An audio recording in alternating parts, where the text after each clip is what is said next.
سیدنا صدیق اکبر رسول اللہ کی امت کو یہ تعلیم دینا چاہتے تھے، یہ پیغام دینا چاہتے تھے، لیکن افسوس ہے ان لوگوں پر آج جو سیدنا صدیق اکبر کے خلاف اپنی زبان کو دراز کرتا ہے، تو وہ صدیق کیسے کسی کی خلافت کا حق کھا سکتے ہیں، باغ فدق کا حق کھا سکتے ہیں؟ پیکر صدق و صفا، مجسمہ مہر و وفا، نگاہ نبوت کے مرکز اول، طور رسالت کے کلیم اول، سفر و حضر کے رفیق اول، حرم اسلام کے حفیظ اول، درسگاہ محمدیہ کے تلمیذ اول، جناب سیدنا صدیق اکبر، وہ صدیق کہ جس کے لیے خود رسول اللہ نے کہا، صدیق تو ان میں سے ہے کہ جن کو جنت کے 8 دروازوں سے پکارا جائے گا، اور وہ صدیق کہ حضور فرماتے ہیں کہ جنت کے ہر بالا خانے سے یہ آواز گونجے گی جب صدیق اکبر جنت میں داخل ہوں گے،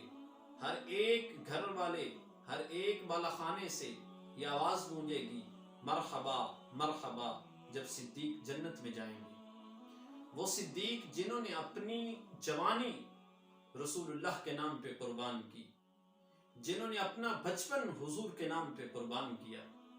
وہ سفر میں بھی حضور کے ساتھ رہے، وہ حضر میں بھی حضور کے ساتھ رہے، وہ صدیق کہ جن کے بارے میں کہا کہ عمر بھر کی نیکیاں ایک طرف، لیکن صدیق کی 3 رات والی جو رفاقت ہے ان میں سے 1 رات کی نیکیاں ایک طرف، وہ صدیق کہ جس کے بارے میں خود رسول اللہ نے کہا، میں نے ہر ایک کے احسان کا بدلہ چکا دیا ہے سوائے صدیق کے، صدیق کے احسان کا بدلہ رب کائنات قیامت والے دن چکائے گا۔ ناظرین محترم، حضرت سیدنا صدیق اکبر رضی اللہ تعالی عنہ کہ وہ شخصیت کہ جنہوں نے کبھی زندگی میں حرام کا لقمہ نہیں کھایا۔ ایک مرتبہ ایک غلام نے سیدنا صدیق اکبر رضی اللہ تعالی عنہ کو کھانے کے لیے کوئی چیز پیش کی۔ اب جب صدیق اکبر نے اس چیز کو اپنے حلق سے نیچے اتارا تو کھانے کے بعد وہ غلام کہنے لگا کہ دور جاہلیت کے اندر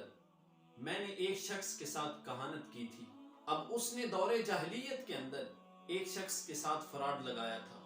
جیسے یہ فال نکالتے ہیں یا ہاتھ کی لکیروں کو دیکھ کر کوئی چیز بتاتے ہیں، تو وہ حالانکہ کاہن نہ تھا لیکن اس نے فراڈ لگا کر دوسرے شخص کو کوئی بات بتائی، اور اس کے پاس اس وقت معاوضہ موجود نہ تھا۔ اب اس غلام نے سیدنا صدیق اکبر کو بتایا، آج میری اس شخص سے ملاقات ہوئی ہے کہ زمانے جاہلیت کے اندر جس شخص کو میں نے فراڈ لگایا تھا کاہن بن کر، فال نکال کر، تو اس نے وہ میرا معاوضہ جو اس وقت نہ دیا تھا، آج اس نے مجھے وہ معاوضہ دیا ہے، اور اسی معاوضے سے یہ چیز میں خرید کر لایا ہوں جو آپ نے کھائی ہے۔ حضرت سیدنا صدیق اکبر پریشان ہوئے کہ تم نے مجھے حرام کا لقمہ جو ہے وہ کھلایا ہے۔ آپ نے پوری کوشش کر کے اس جو لقمہ آپ نے اپنے اندر ڈالا تھا، حلق سے نیچے اتارا تھا، وہ کوشش کر کے اس لقمے کو باہر نکالا۔ اب جو لوگ آپ کے پاس موجود تھے انہوں نے دیکھا کہ کتنی تکلیف آپ نے برداشت کی اس ایک حرام کے لقمے کو اپنے جسم سے نکالنے کے لیے۔ انہی میں سے کسی نے کہا، یرحمک اللہ، اللہ آپ پر رحم فرمائے، کل ھذا من اجلی ھذہ اللقمۃ، اب اس نے کہا کہ اللہ آپ پر رحم فرمائے کہ اس چھوٹے سے لقمے کی وجہ سے آپ نے کتنی تکلیف برداشت کی۔ اب سیدنا صدیق اکبر کا جواب سنیے، فرماتے ہیں، لو لم تخرج الا مع نفسی لاخرجتها، حضرت سیدنا صدیق اکبر نے ارشاد فرمایا، اگر یہ حرام کا لقمہ نکالنے کے لیے مجھے اپنی جان بھی دینی پڑتی تو میں اپنی جان کا نذرانہ پیش کر دیتا، لیکن اس حرام کے لقمے کو اپنے جسم میں موجود نہ رہنے دیتا، کیونکہ ان کے سامنے سرکار کا فرمان موجود تھا کہ میں نے خود رسول اللہ صلی اللہ علیہ وسلم سے سنا، حضور نے ارشاد فرمایا کہ جو گوشت حرام سے پرورش پائے، حضور فرماتے ہیں جہنم بالکل اس کے قریب ہے، اور فرماتے ہیں کہ مجھے ڈر تھا کہ کہیں اس حرام کے لقمے کی وجہ سے میرا جسم جو ہے وہ پرورش نہ پائے۔ ناظرین محترم، کوئی ضروری تو نہ تھا کہ اگر کوئی انجانے میں حرام کا لقمہ اندر چلا بھی جائے کہ کہہ کر کے اس کو باہر نکالا جائے،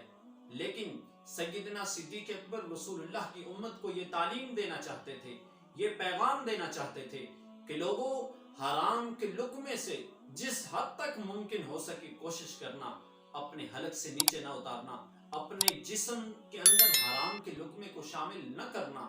جس قدر ممکن ہو سکے حرام کے لقمے سے بچنا۔ لیکن افسوس ہے ان لوگوں پر آج جو سیدنا صدیق اکبر کے خلاف اپنی زبان دراز کرتے ہوئے یہ کہتے ہیں کہ سیدنا صدیق اکبر نے خلافت میں حق کھایا یا باغ فدق کے اندر حق کھایا۔ ناظرین محترم، وہ صدیق جنہوں نے انجانے میں